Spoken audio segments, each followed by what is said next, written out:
Morning students, कैसे हैं आप? मैं तो उम्मीद करता हूँ आप अच्छे होंगे और घर में होंगे, लॉकडाउन का पालन अवश्य करते होंगे।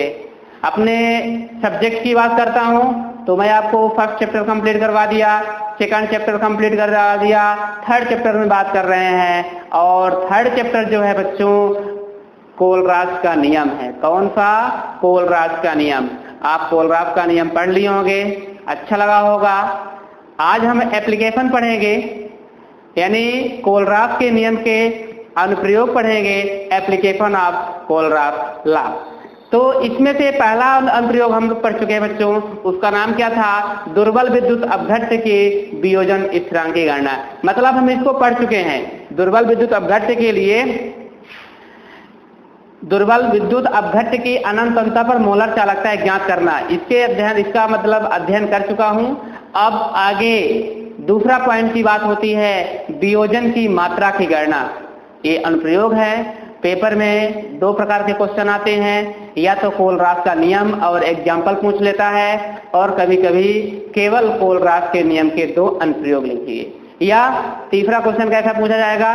कोलराज का नियम किसे कहते हैं, किन्हीं दो अनुप्रयोगों को संक्षिप्त में समझाइए। तो हम अनुप्रयोग की बात करते हैं। दूसरा हमारा अनुप्रयोग होगा वियोजन की मात्रा की गणना। और पहला अनुप्रयोग क्या था बच्चों, जो कि हम पिछले वीडियो में पढ़ चुके हैं, और क्या था उसका नाम? दुर्बल विद्युत अपघट्य के अनंत अंतता पर मोलर चालकता ज्ञात करना। तो चलिए दूसरे पॉइंट की बात करते हैं। दुर्बल विद्युत अपघट्य के वियोजन की मात्रा। दुर्बल विद्युत अपघट्य, दुर्बल विद्युत अपघट्य के वियोजन की मात्रा। ठीक, यानी दुर्बल विद्युत अपघट्य के वियोजन की मात्रा के अनुसार हम इसका फार्मूला लिखेंगे के अनुसार। ठीक, क्या होगा? वियोजन की मात्रा किससे व्यक्त करते हैं बच्चों? अल्फा से व्यक्त किया जाता है। तो आप लिखिए वियोजन की मात्रा क्या होगी? अल्फा। तो वियोजन की मात्रा अल्फा इक्वल क्या हो जाएगा? वियोजित अणुओं की संख्या अपन कुल अणुओं की संख्या, यानी वियोजित अणुओं की संख्या। फार्मूला होता है वियोजित अणुओं की संख्या, वियोजित अणुओं की संख्या अपन कुल अणुओं की संख्या। ठीक, ये आपका फार्मूला है। वियोजन की मात्रा अल्फा इक्वल वियोजित अणुओं की संख्या अपन कुल अणुओं की संख्या। ये अपना फार्मूला लिखना ही पड़ेगा। अब आगे देखते हैं अनंत अंतता पर प्रत्येक विद्युत अपघट्य लगभग पूर्णतः वियोजित होता है, अर्थात अनंत अंतता पर अल्फा इक्वल टू क्या होगा? 1। अनंत अंतता पर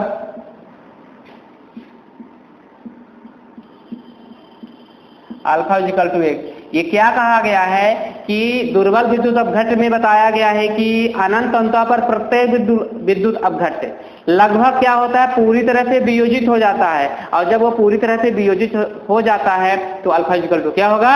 1। और अल्फा इक्वल टू जब 1 हो जाएगा तो इसके लिए हम किसी भी सांद्रता पर दुर्बल विद्युत अपघट्य के वियोजन की मात्रा अल्फा को निम्न प्रकार से लिख सकते हैं। तो alpha equal to lambda C upon lambda infinite, यानी alpha equal to lambda C upon lambda infinite. और ये क्या है? मोलर, यानी यम है। यम का मतलब क्या होगा? मोलर चालकता। तो आप इसे पढ़ेंगे अल्फा इक्वल लैम्डा सी यम अपॉन लैम्डा इनफाइनाइट यम। अब इसको क्या कहते हैं? तो लिखिए सांद्रण सी पर मोलर चालकता है क्या ये? तो लिखिएगा सांद्रण सी पर मोलर चालकता सांद्रण C यानी कंसंट्रेटर होता है, तो कंसंट्रेशन मतलब क्या हो जाएगा, सांद्रता हो जाएगी। इस कारण से हम क्या लिखे हैं, सांद्रण C पर मोलर चालकता। ये क्या लिखा है, इन्फानाइट, तो यहाँ पे अनंत पढ़ेंगे। क्या है पढ़ेंगे, अनंतता पर मोलर चालकता। क्या लिखेंगे, अनंतता पर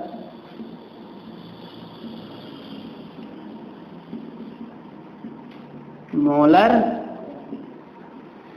चालकता, यानी सांद्रण C पर मोलर चालकता हो जाएगा और अनंतता पर मोलर चालकता हो जाएगा। तो आपका ये रहा, उपरोक्त समीकरण केवल दुर्बल विद्युत अपघट्ट पर लागू होता है। लैम्डा इन्फिनिटियम का मान कोलब्रुक के नियम की सहायता से प्राप्त होता है। ये बच्चों हमारा छोटा सा वियोजन की मात्रा की गणना था। आप इसमें 2 पॉइंट लिखना है। 2 पॉइंट में क्या है, दुर्बल विद्युत अपघट्ट के वियोजन की मात्रा के अनुसार फार्मूला होता है। वियोजन की मात्रा को हम अल्फा से व्यक्त करते हैं। बहुत ही महत्वपूर्ण क्वेश्चन है। वियोजन की मात्रा को हम अल्फा से व्यक्त करते हैं, तो अल्फा इक्वल हो जाएगा वियोजित अणुओं की संख्या अपान कुल अणुओं की संख्या, यानी पहला पॉइंट हो जाएगा वियोजित अणुओं की संख्या अपान कुल अणुओं की संख्या। फिर कहा गया है अनंतता पर प्रत्येक विद्युत अपघट्ट लगभग पूर्णतः यानी पूरी तरह से, लगभग पूरी तरह से वियोजित हो जाता है, यानी अलग हो जाता है। जब टूट जाता है तो कहा गया है कि वियोजन की मात्रा यानी अनंतता पर अल्फा इक्वल टू क्या होगा, 1, और अल्फा इक्वल टू जब 1 हो जाएगा तो हमारे पास एक फार्मूला और निकल के आ गया, alpha equal to lambda CM upon lambda infinitum. Lambda जो C होता है तो सांद्रता C पर मोलर चालकता, सांद्रता C पर मोलर चालकता, और ये इन्फिनाइट है तो अनंतता पर मोलर चालकता। विशेष कठिन नहीं है, थोड़ा हमें सेंटेंस को बनाना पड़ेगा। सेंटेंस के अनुसार मैंने आपको वियोजन की मात्रा की गणना करवा दिया। ठीक है, समझ में आ गया कि नहीं? तो आपको याद रखना है, पहला आपका अनुप्रयोग होगा दुर्बल विद्युत अपघट्ट की अनंतता पर मोलर चालकता ज्ञात करना। क्या, दुर्बल विद्युत अपघट्ट की अनंतता पर मोलर चालकता ज्ञात करना। और दूसरा पॉइंट हो जाएगा हमारा वियोजन की मात्रा की गणना। ठीक है, ये दोनों हमारे महत्वपूर्ण पॉइंट थे। हम तीसरे पॉइंट की बात करेंगे। तीसरे पॉइंट में क्या हो जाएगा कि दुर्बल विद्युत अपघट्ट के वियोजन स्थिरांक की गणना, यानी दुर्बल विद्युत अपघट्ट के वियोजन स्थिरांक की गणना की बात करेंगे। ठीक, दुर्बल विद्युत अपघट्ट के वियोजन स्थिरांक की गणना, दुर्बल विद्युत अपघट्ट के वियोजन स्थिरांक की गणना। तीसरा है हमारा दुर्बल विद्युत अपघट्ट की, दुर्बल विद्युत अपघट्ट की के वियोजन स्थिरांक की गणना।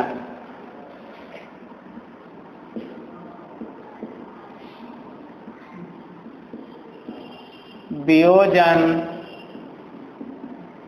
स्थिरांक, दुर्बल विद्युत अपघट्ट के वियोजन स्थिरांक की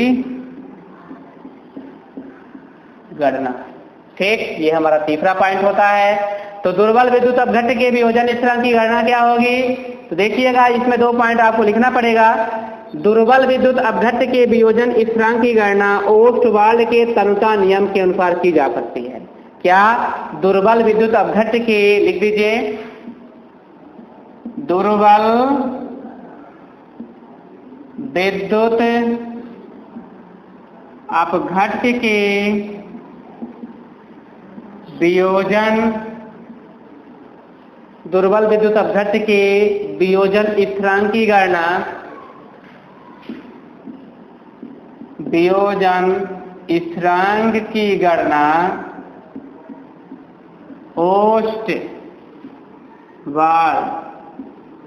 ओस्टवाल्ड के, क्या लिखेंगे, ओस्टवाल्ड के तनुता नियम के अनुसार, ओस्टवाल्ड के तनुता नियम के अनुसार, तनुता नियम के अनुसार दुर्बल विद्युत अपघट्ट के वियोजन स्थिरांक की गणना ओस्टवाल्ड के तनुता नियम के अनुसार की जा सकती है, की जा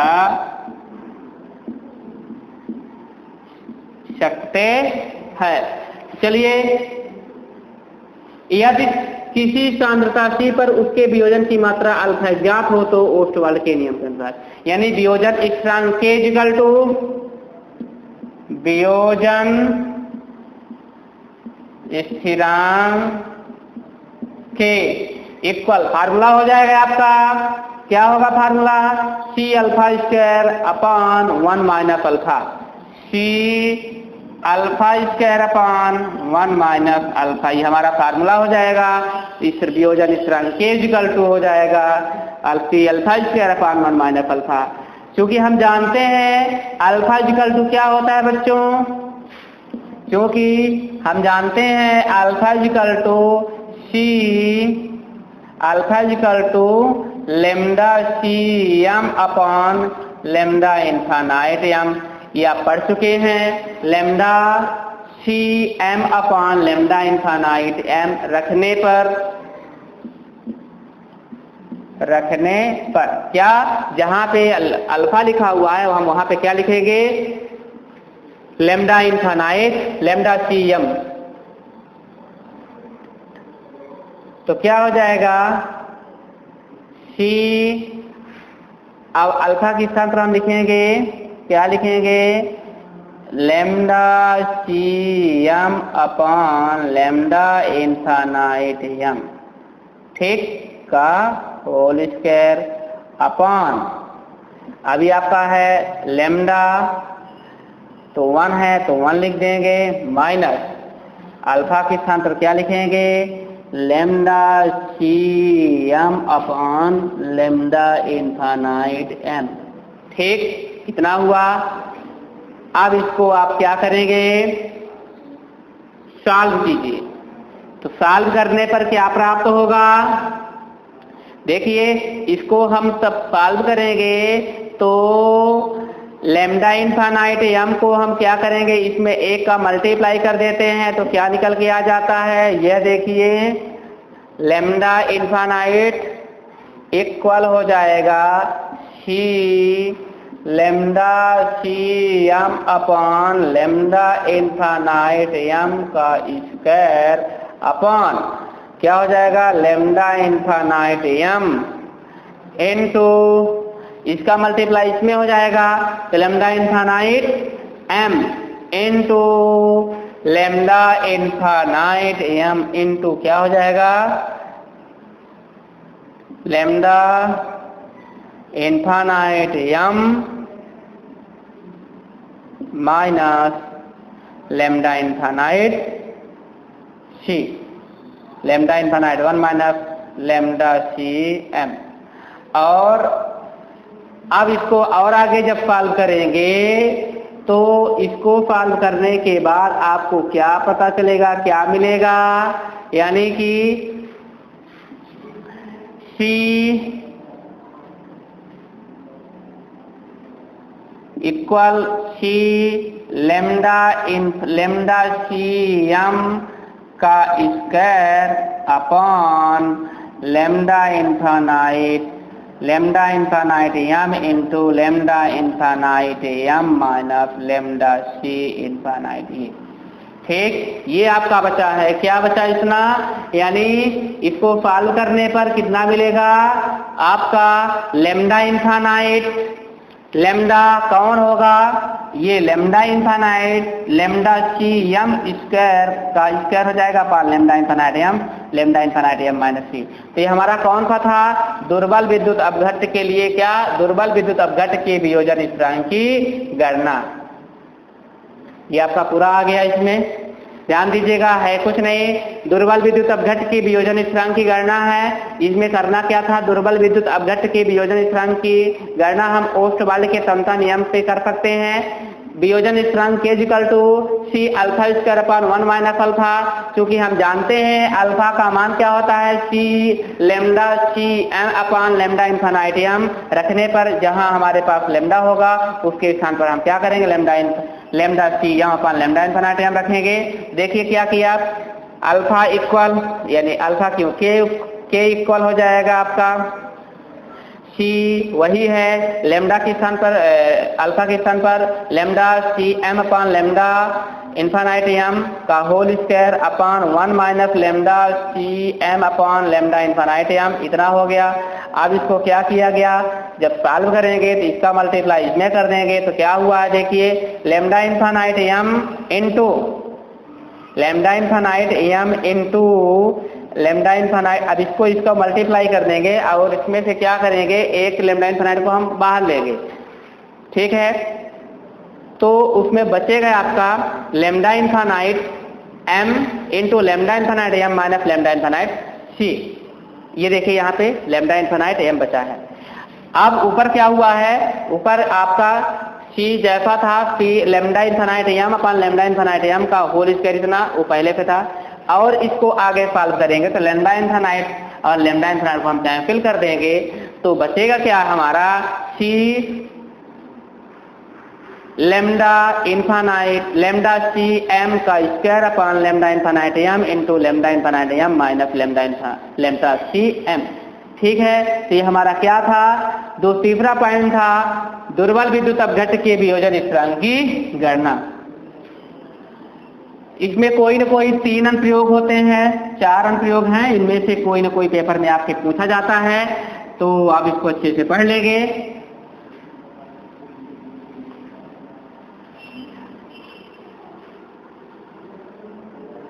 नेक्स्ट पॉइंट होता है आपका अल्प विलेय लवण की विलेयता ज्ञात करना।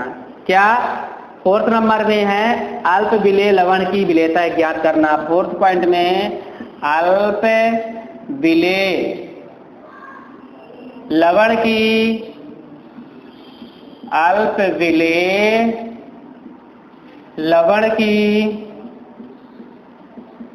विलेयता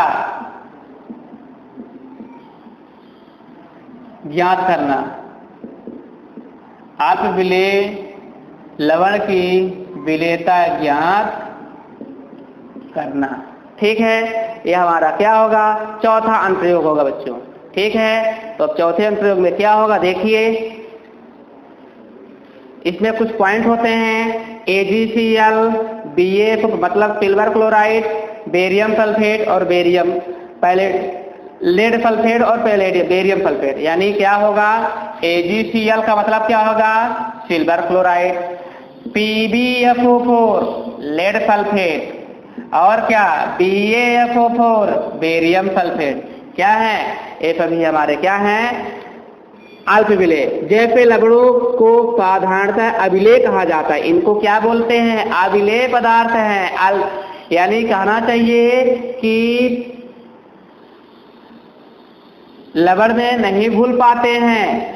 सिल्वर क्लोराइड हो गया, लेड सल्फेट हो गया, बेरियम सल्फेट हो गया, ये साधारणतः लवणों के अल्प विलेय अविलेय कहा जाता है, किंतु जल में इनकी भी एक निश्चित विलेयता होती है जिसे विद्युत चालकता मापन द्वारा कोलरास का उपयोग करते हुए ज्ञात किया जा सकता है। मतलब इनकी भी एक निश्चित विलेयता होती है जिसे विद्युत चालकता मापन द्वारा कोलरास नियम का उपयोग करते हुए ज्ञात किया जाता है।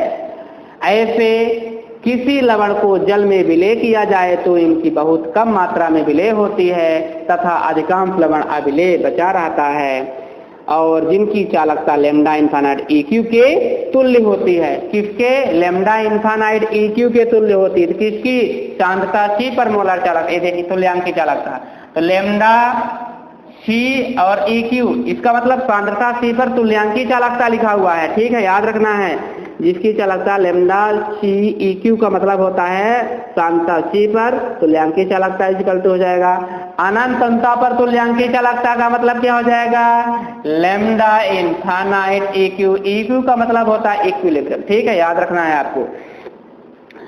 इसके बाद इक्वल हो जाएगा K इंटू V के, इक्वल K इंटू V के, ठीक है। K फॉर्क यहाँ पे कप्पा होगा, पढ़ चुके हैं। अब इसको और आगे सॉल्व कीजिए। आप पढ़ चुके कोलराफ का नियम, क्या पढ़ चुके हैं, कोलराफ का नियम तो पढ़े हैं, अनंत अंतता पर तुल्यांकी चालकता। तो अनंत अंतता पर तुल्यांकी चालकता इक्वल टू होता है lambda infinite C plus lambda infinite A। क्या हो जाएगा, लैम्डा इनफाइनाइट अनंत अंतता पर तुल्यांकी चालकता EQ इक्वल टू होता है, क्या बन जाएगा, lambda infinite C, lambda infinite C plus lambda infinite A। ठीक है, ये हमारा क्या है, एक कहाँ से निकल के आया, कोलराज का नियम यही तो है, कोलराज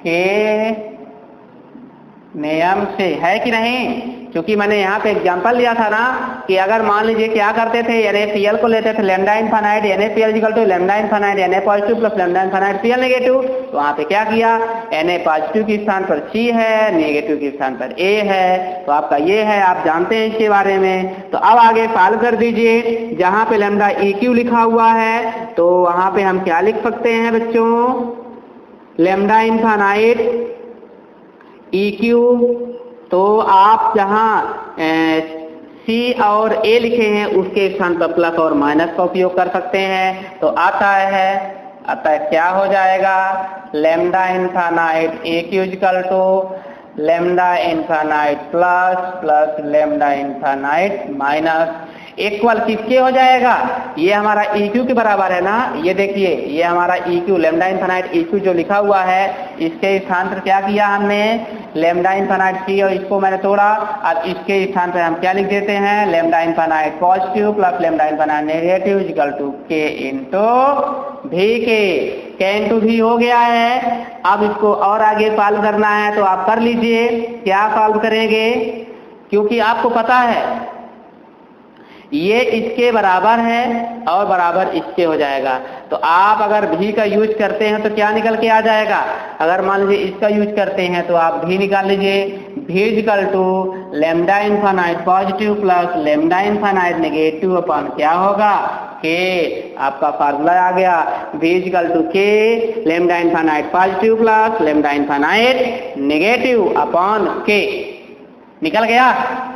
क्या निकालना था मेरे को, अल्प विलेय लवण की विलेयता ज्ञात करना, अल्प विलेय लवण की विलेयता क्या हो गई, इस सूत्र की सहायता से आयतन भी ज्ञात होगा। यह VmL में आयतन में है जिसमें पदार्थ का 1 ग्राम तुल्यांक भार उपस्थित होता है। विलयन की सांद्रता ग्राम प्रति लीटर में विलेय इक्वल 1000 इंटू E अपॉन V ग्राम प्रति लीटर होगी।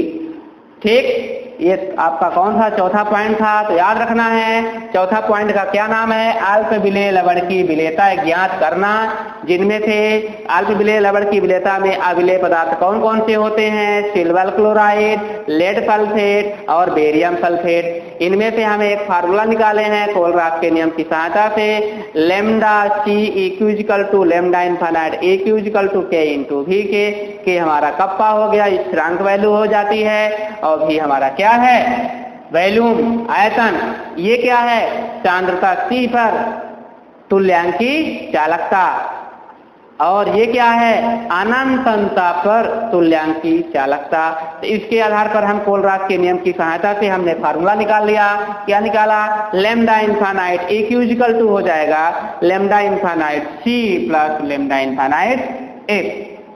यहाँ पे पॉजिटिव और निगेटिव होता है, तो पॉजिटिव और निगेटिव के स्थान पर हमने क्या किया, C और A का यूज किया, ध्यान दीजिएगा। तो lambda infinite EQ equal to हो जाएगा lambda infinite plus lambda infinite minus equal के इंटू भी आपका वही है। मतलब कहने चाहिए कि lambda infinite plus lambda infinite minus के स्थान पे हमको क्या यूज करना था, लैम्डा इनफाइनाइट EQ।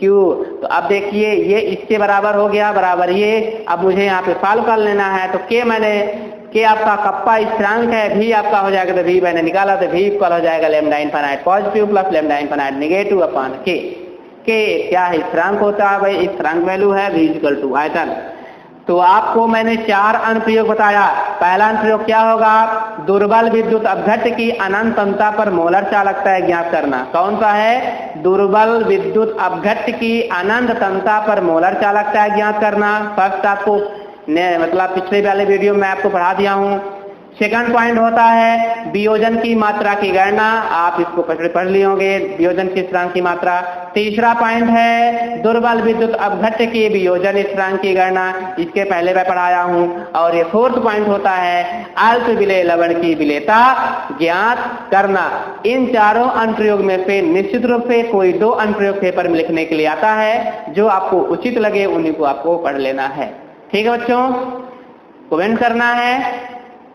तो ये आपका ये कोलराब का नियम कंप्लीट होता है। आप इसी तरह से पढ़ते रहिए और हम आपको इसी प्रकार से वीडियो बनाते रहेंगे। Good day, thank you for watching video. Okay.